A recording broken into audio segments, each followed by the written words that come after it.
This is my tale, and my name is Ava. Jack and Linda Thompson, my parents, had it all. A lovely suburban home, lucrative occupations, and a plan. A plan that included producing a son, their cherished successor. They got me instead. The day I realized I wasn't the child they had hoped for is still fresh in my mind. I heard my mother talking on the phone when I was 5 years old and playing with my dolls in the living room. Yes, it's true, we're having a boy. There was an energy in her voice that I had never heard before. You don't realize how long we've been waiting for this. At last, a son. Those were harsh statements. Even though I didn't completely comprehend it at the time, I could feel the pain of being unwelcome and second best. After that, things changed rapidly. The gap between us widened as Mom's tummy expanded. When Dad wasn't working, he was always talking about the upcoming newborn boy. Mom summoned me into the kitchen one day. "Ava, sweetie, we need to talk." Legs hanging, I crawled into a chair. "What is it, Mommy?" She talked without glancing at me. "You will spend some time with Grandma. Isn't it thrilling? Daddy and Mommy must get ready for the baby. Grandma will be more enjoyable for you nonetheless." In an instant, I was taken to Grandma's home. Dad's mother, Grandma Rose, was a retired professor of English literature. She lived in a small, comfortable home that smelled of freshly made cookies and books. It was different living with Grandma. She seemed unconcerned by my presence, really listened to me, and paid attention when I spoke. She would share anecdotes about her time as a teacher with me while we read for hours. I felt loved, really loved, for the first time in my life. 2 years passed quickly. When Dad arrived at Grandma's house, I was 7 years old. He remarked, "It's time to come home, Ava," without looking directly into my eyes. "Your brother needs you." My brother. It was an unfamiliar word. Dad filled the lull with awkward small chat as we drove home. "Ethan is the name of your brother. He is now one. Ava, you are now a big sister. It is a significant duty." Not truly knowing what that meant, I nodded. I had no idea that my childhood was coming to an end. We pulled into our home's driveway. It felt different, yet it looked the same. With a kid on her hip, Mom was standing at the entrance, waiting. She continued, "Ava, meet your brother Ethan," in a rather official tone.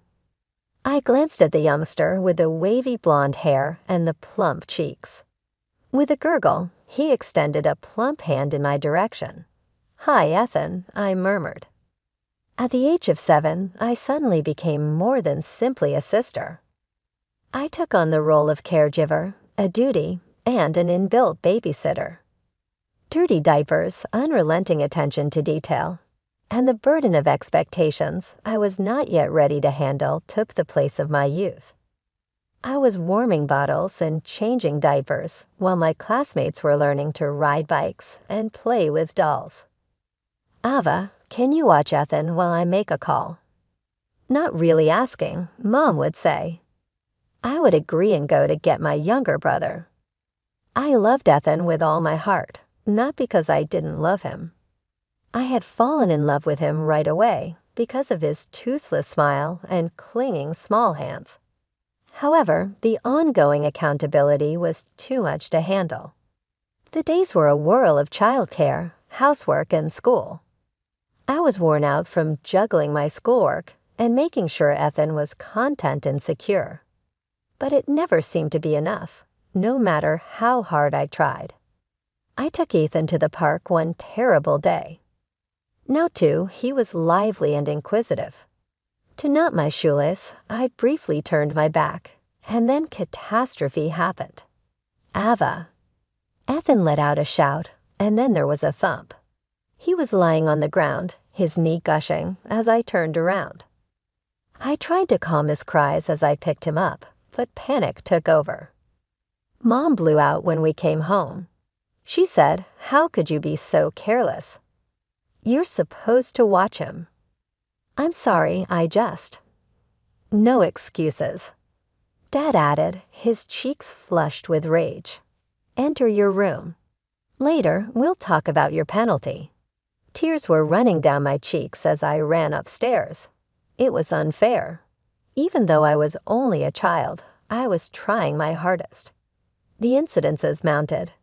Ethan had a knock on his head from a tumble that I couldn't stop, and I didn't blow on his tongue sufficiently, causing him to burn on hot porridge. The penalties became more severe each time, and my parents' dissatisfaction became more apparent. Through it all, Grandma Rose was my lifeline.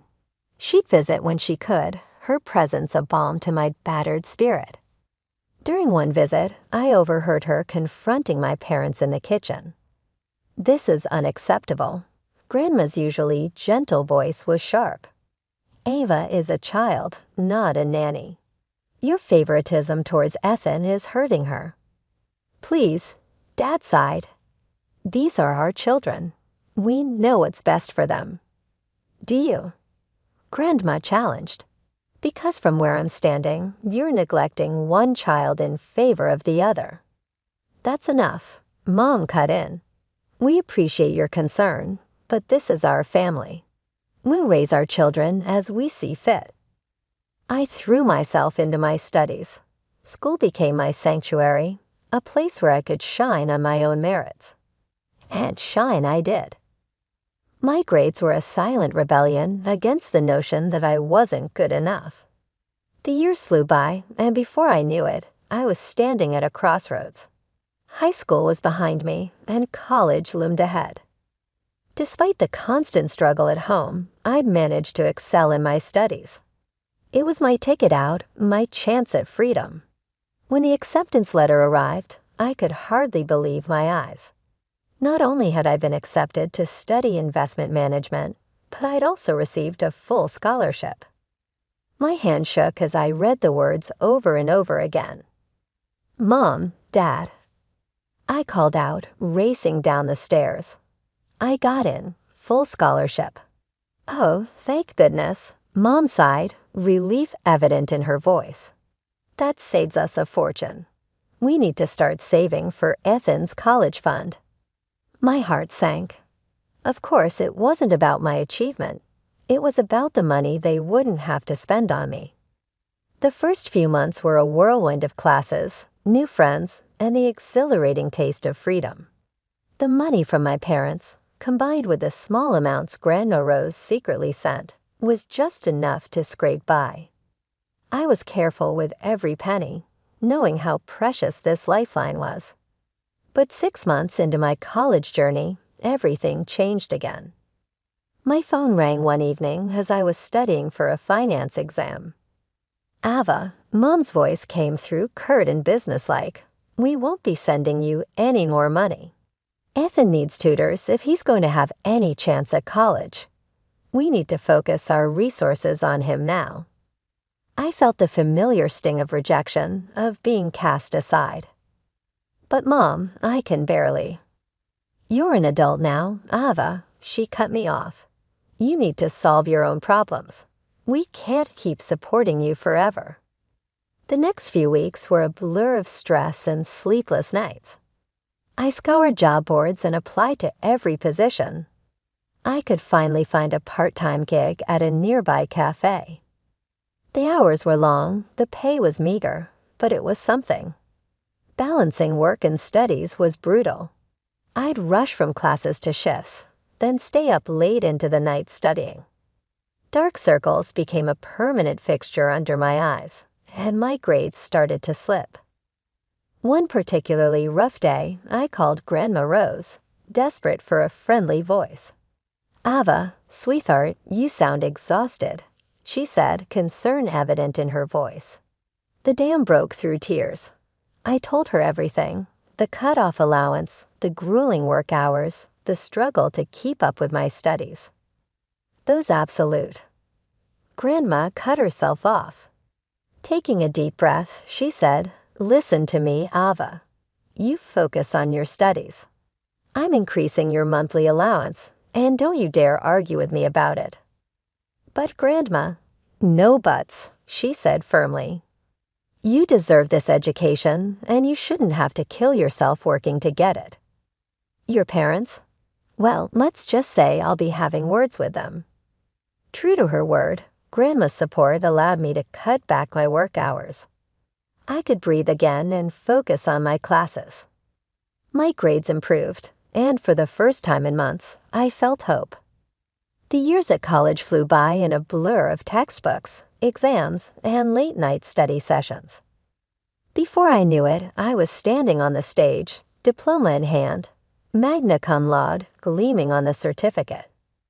As I scanned the audience, I spotted Grandma Rose beaming with pride. My parents and Ethan were noticeably absent. With my degree in hand, doors opened.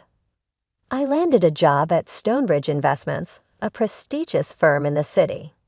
The salary was more money than I'd ever seen, and for the first time in my life, I felt truly independent. To save money, I moved in with Sarah, a coworker who became a fast friend. Our tiny apartment was a far cry from the dorms, but it was ours, and it felt like freedom. When my first paycheck arrived, I knew exactly what I wanted to do with it. I scoured every secondhand bookstore in the city until I found it. A rare first edition of Grandma's favorite author. The following weekend, I took a train to my hometown with the gift in hand. Grandma's face lit up when she saw me at her door. Ava, what a wonderful surprise. I presented her with a wrapped book, watching as tears welled in her eyes when she opened it. "Oh, my dear girl," she whispered, hugging me tight. "You shouldn't have." "I wanted to," I said simply. "You've done so much for me, Grandma." As we chatted over tea, I mentioned visiting my parents. Grandma's face tightened slightly, but she nodded. "I'm sure they'd love to see you." But when I called, Mom's voice was distant. "Oh, this weekend we're quite busy, Ava. Perhaps another time." The rejection stung, but I pushed it aside. I spent the weekend with Grandma instead, relishing her warmth and genuine interest in my life. As I boarded the train back to the city on Sunday, I couldn't help but feel a mix of sadness and relief. Time marched on, and 2 years passed in the blink of an eye. My career soared, my bosses praised my work ethic and insight, and the bonuses started rolling in. Soon I was able to afford my own apartment, a small sun-filled space that was all mine. One evening, as I was settling in for a quiet night, my phone rang. Mom's name flashed on the screen. "Ava," she said without preamble, "these teachers, they just don't understand Ethan. They're giving him such poor grades. He barely scraped into City College." I bit my lip, choosing my words carefully. "Mom, maybe college isn't the right path for everyone. There are great vocational courses Ethan could." "Don't be stupid," she snapped. "Your brother is brilliant, much smarter than you, actually. He's just misunderstood. He'll show everyone. You'll see." As I hung up, I gazed around my apartment, the tangible proof of my success. Yet somehow, I still felt like that little girl desperately seeking approval. Life has a funny way of appending expectations. While I was building my career brick by careful brick, Ethan's college experience was crumbling around him. It was a crisp autumn day when Mom called again, her voice tight with frustration. "Ethan's been expelled," she said without preamble. "He's coming home." She launched into a tirade about unfair professors and a system designed to fail students like Ethan. I listened, biting my tongue against the urge to point out the thousands they'd spent on his education, the loans they'd taken out to rent him a luxury apartment, the generous allowance they'd provided, all things I'd never had. "We'll figure something out," Mom concluded. "Ethan just needs time to find his path." I thought about Ethan, now 21, returning to our childhood home, while I, at 27, was forging ahead in my career. The contrast was stark, but I pushed the thought aside. Comparison is the thief of joy, after all. Life, however, had other plans for me. It was at a company event that I met Jack, tall, kind-eyed, with a quick wit that made me laugh like I hadn't in years. Our whirlwind romance swept me off my feet, and before I knew it, we were standing in a small chapel exchanging vows in front of a handful of loved ones. Grandma Rose was there, of course, beaming with pride. My parents attended too, though their smiles seemed a bit forced. Ethan didn't come, citing a vague prior commitment. Jack and I moved into his apartment, a cozy space that quickly became home. His parents, Tom and Ellen, welcomed me with open arms. Their warmth was a balm to my soul. A year into our marriage, I found out I was pregnant. The joy that filled me was indescribable. When we announced it to our families, Jack's parents were ecstatic. My parents' reaction was more subdued. "Do you know what it is yet?" Mom asked. Immediately, I shook my head. It's too early to tell. As the months passed, their interest in the baby's gender became almost obsessive. When we finally revealed it was a boy, their relief was palpable. "A grandson," Dad exclaimed. "That's wonderful news, Ava." I tried not to read too much into their reaction, focusing instead on preparing for our son's arrival. Little Alexander came into the world on a rainy Tuesday, his tiny hand wrapping around my finger as if to say, "I'm here, Mom. I've got you." As I held him, I vowed to give him all the love and support I'd craved as a child. While I was navigating new motherhood, Ethan continued to drift. He picked up odd jobs here and there, but nothing stuck. He was still living at home, much to our parents' poorly concealed frustration. During a rare family dinner, I tried to broach the subject gently. "You know, Ethan, there's an entry-level position opening up at my company. I could put in a good word." "Ava," Mom cut me off sharply. "Your brother doesn't need your charity. He's just taking his time to find the right opportunity." Dad nodded in agreement. "You were lucky, Ava. Things just fell into place for you. Not everyone has it so easy." I blinked, stunned. Lucky. The sleepless nights studying, the years of juggling work and school, the constant struggle to prove my worth, none of that felt like luck. But I swallowed my retort, not wanting to start an argument. As I looked around the table at my parents' defensive postures, Ethan's sullen expression, and little Alexander babbling happily in his high chair, I felt the weight of my reality. I realized something profound. Family isn't just about blood. It's about support, understanding, and unconditional love. Sometimes the family you choose can fill the gaps left by the one you're born into. As Alexander's 5th birthday approached, we planned a trip to my hometown. Jack, our son, and me. Our first stop was Grandma Rosa's house. We spent a wonderful afternoon with her, Alexander captivated by her stories and the old photos she showed him. As we were leaving, Grandma pulled me aside. "Your parents have been struggling," she said softly. "Maybe it's time to let bygones be bygones." The next day, we stood on my parents' doorstep. Mom answered, looking older and more tired than I remembered. Dad was in his armchair, Ethan slouched on the couch. They both looked up as we entered. After awkward greetings and stilted small talk, Mom cleared her throat. "Ava, we need to talk to you about something." What followed was a halting explanation of their financial troubles, medical bills, Ethan's ongoing unemployment, the lingering college debt. It had all piled up. "We hate to ask," Dad said, not meeting my eyes, "but we could use some help." I glanced at Jack, who gave me a subtle nod. Despite everything, these were my parents. Of course, I heard myself say, "I can send some money each month." The relief on their faces was palpable. We worked out the details, $1,500 a month, with the understanding that they could reach out if emergencies arose.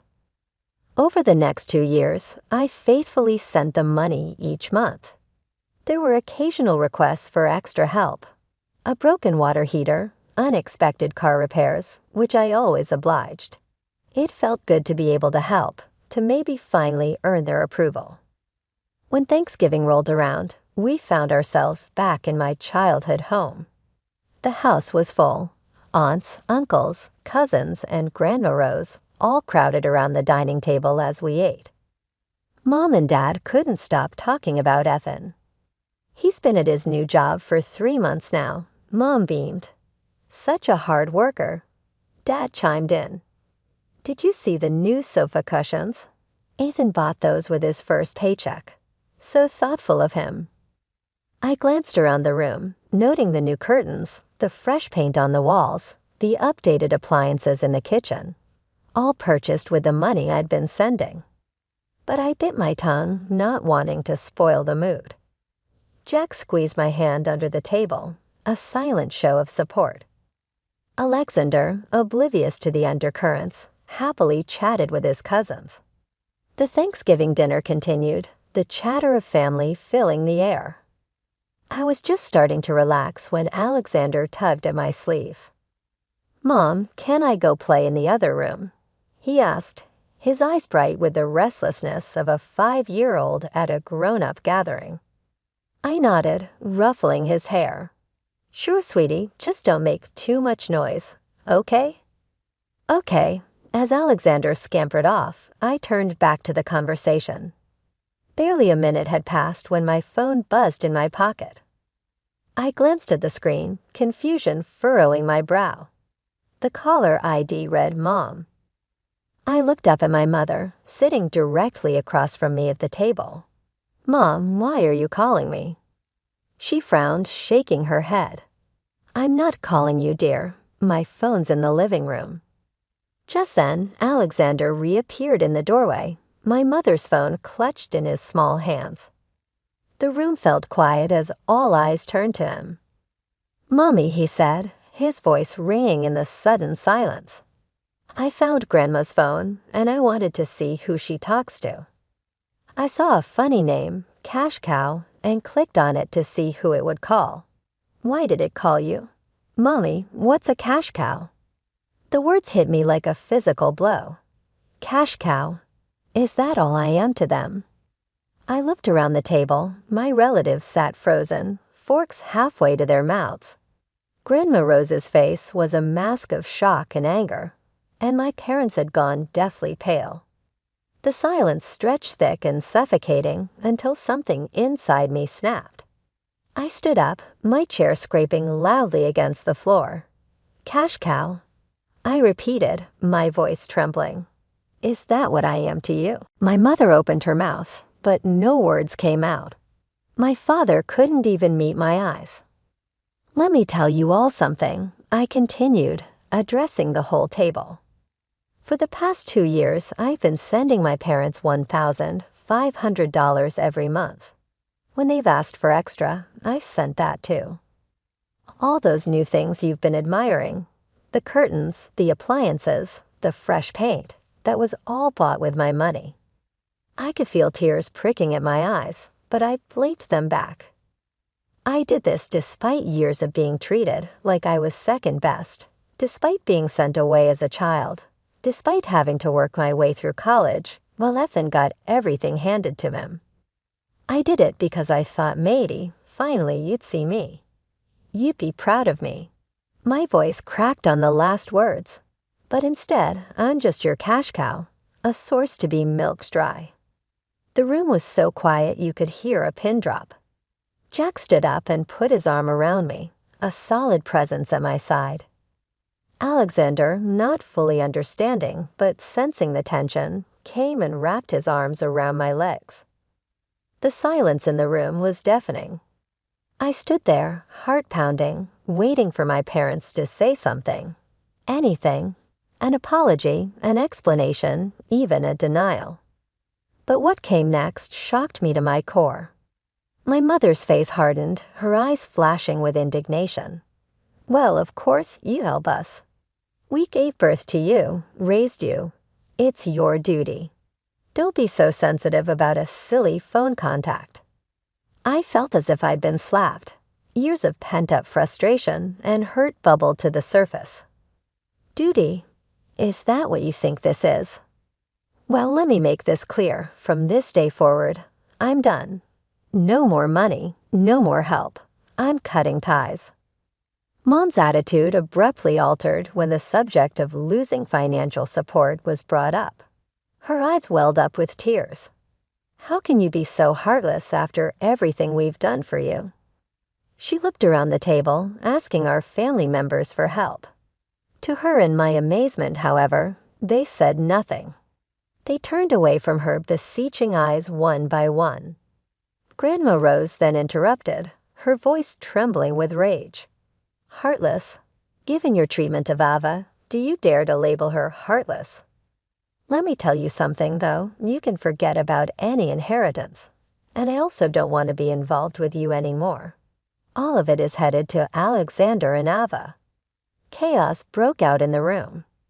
Ethan sat there looking confused while Mom sobbed and Dad tried to comfort her. I was grounded in the middle of it all by Jack's hand on my shoulder. I think it's time we left, he muttered down. I gave a nod, suddenly exhausted. Without another word to my parents, we picked up Alexander, packed our things, said Grandma Rose, and the rest of the family farewell, and headed away. I stopped all financial aid as I had promised. Soon the calls came in, approving at first, then angry, then downright vicious. I turned the texts into threats and said I would sue them if they didn't stop. The phone calls and texts finally stopped. Life went on. I focused on Jack, Alexander's upbringing, and my job. Through her love and support, Grandma Rose helped me recover from the hurt created by my parents' betrayal, and she became an even more important part of our lives. The years passed. It was said that Ethan had accumulated substantial debt. To rescue him, my parents had to sell their house in a panic. The three of them eventually relocated to a little apartment across town. I was surprised to find that I had lost every emotion, including wrath, sympathy, and satisfaction, after hearing the news. Both they and I had already made up our minds.